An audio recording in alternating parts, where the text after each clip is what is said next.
ఆంధ్రప్రదేశ్ లో పోలింగ్ రోజు జరిగినటువంటి ఘటనలు ముఖ్యంగా పల్నాడు ప్రాంతంలో ఈవీఎంలు ధ్వంసం చేశారు ఎమ్మెల్యే పిన్నెల్లి.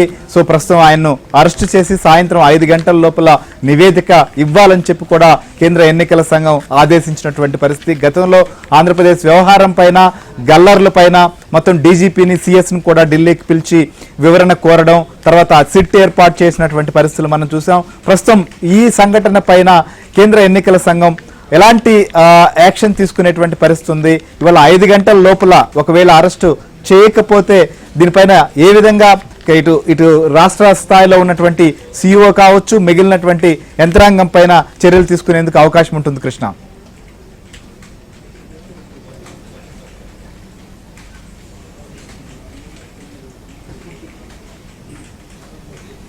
శ్రీహరి ఈరోజు సాయంత్రానికైతే పిన్నెల్లిని అరెస్ట్ చేయాల్సినటువంటి అవసరం ఎంతైనా ఉందనే చెప్పొచ్చు. ఎందుకంటే కేంద్ర ఎన్నికల సంఘం దీన్ని చాలా సీరియస్ గా తీసుకుంది. నిజానికి ఇది సుమోటోగా కేంద్ర ఎన్నికల సంఘం తీసుకున్నటువంటి అంశంగానే చెప్పొచ్చు. ఏదైతే టీడీపీ నేత లోకేష్ ఇచ్చినటువంటి ట్వీట్ లో ఉన్నటువంటి అంశాలను ఆధారంగా చేసుకుని ఈ చర్యలకు కేంద్ర ఎన్నికల కమిషన్ ఉపక్రమించింది.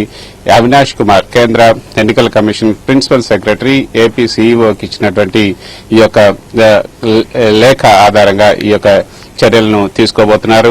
ఈ అవినాష్ కుమార్ ఇచ్చినటువంటి ప్రిన్సిపల్ సెక్రటరీ అవినాష్ కుమార్ రాసినటువంటి లేఖలోని అంశాలు చాలా స్పష్టంగా తెలుస్తున్నాయి. కేంద్ర ఎన్నికల కమిషన్ ఎంత ఆగ్రహంతో ఉంది అన్న అంశాలను కూడా ఇందులో చెప్తూ ఉన్నాయి. అవినాష్ కుమార్ ఇచ్చినటువంటి లేఖను కనుక మనం చూస్తే ఇందులో 4 అంశాలను ప్రధానంగా పేర్కొన్నారు.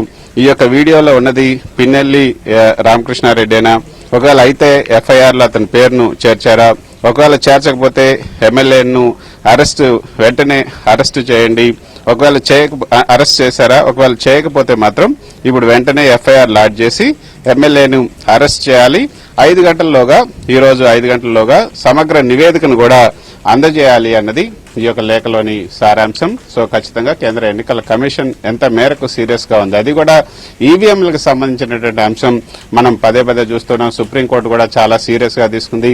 ఈవీఎంలను ట్యాంపర్ చేయొచ్చు, అందుకే ఈ యొక్క ఈవీఎంలతో పాటు ఆ పక్కన ఉన్నటువంటి బ్యాలెట్ బాక్సులు ఏవైతే వీవీప్యాట్లు ఉన్నాయో ఆ వీవీప్యాట్లను కూడా మొత్తంగా లెక్కించాలి, 100% లెక్కించాలి, 100% టాలీ చేయాలంటూ సుప్రీంకోర్టులో ప్రజా ప్రయోజన వ్యాజ్యాలు దాఖలైనప్పుడు కేంద్ర ఎన్నికల సంఘం చాలా సీరియస్ గా చెప్పింది. ఈవీఎంలు ఎవరు కూడా ట్యాంపర్ చేయలేరు, వాటిని ఎవరు కూడా నాశనం కూడా చేయలేరు. ఒకవేళ నాశనం చేసినా కూడా లోపల ఉన్నటువంటి చిప్లు అన్ని నిక్షిప్తమై ఉంటాయి, వాటిని బద్దలు కొట్టినప్పటికి కూడా మళ్ళీ దాన్ని రిట్రీవ్ చేయొచ్చు అని కూడా కేంద్ర ఎన్నికల సంఘం చెప్పింది.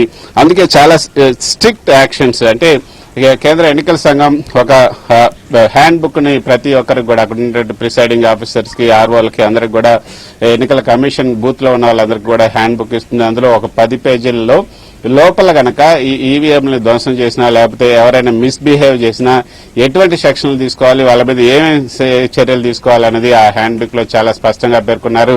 అందులో ఆ హ్యాండ్ బుక్ లో 3వ పేజీలో గనక మనం చూసుకుంటే చాలా సీరియస్ అంశాలు, అంటే against tampering of EVM and ballot papers అన్న అంశాన్ని కూడా ఇందులో ప్రస్తావిస్తూ section 135 peoples representation of the people act 1951 లో సెక్షన్ 135 కింద ఈ యొక్క ఈవీఎంలు గనక ఏవైనా బ్యాలెట్ పేపర్లను రిమూవ్ చేసినా లేకపోతే ఈవీఎంలని చేసినా కూడా 1 year imprisonment or fine or both అని కూడా చెప్పింది. On the orders of the presiding officer police can arrest the offender section 135 కింద.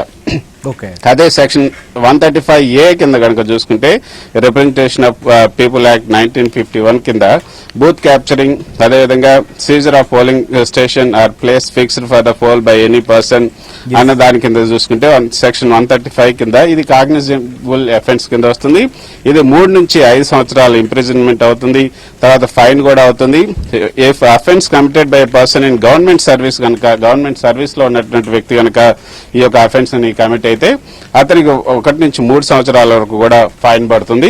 ఇక 3వది ఇప్పుడు పిన్నెల్లి చేసినటువంటి ఏదైతే నేరం ఉందో దాన్ని కనుక చూసుకుంటే ఈవీఎం బ్యాలెట్ పేపర్ ని లేదా ఈవీఎంలని ధ్వంసం చేసినటువంటి ఘటనల మీద section 136 of the representation of the people act 1951 ఇది కాగ్నిజబుల్ అఫెన్స్. దీంట్లో ఎవరు కూడా ఫిర్యాదు చేయాల్సినటువంటి అవసరం లేదు. 2 years imprisonment or fine or both if offence committed by any officer or clerk employed on election duty and 6 months imprisonment or fine for others అనేది కూడా ఇందులో చాలా స్పష్టంగా చెబుతుంది. సో పీపుల్ రిప్రజెంటేషన్ యాక్ట్ ప్రకారంగా సెక్షన్ 135, సెక్షన్ 135A, సెక్షన్ 136 ఈ మూడు కూడా పిన్నెల్లికి వర్తిస్తాయి.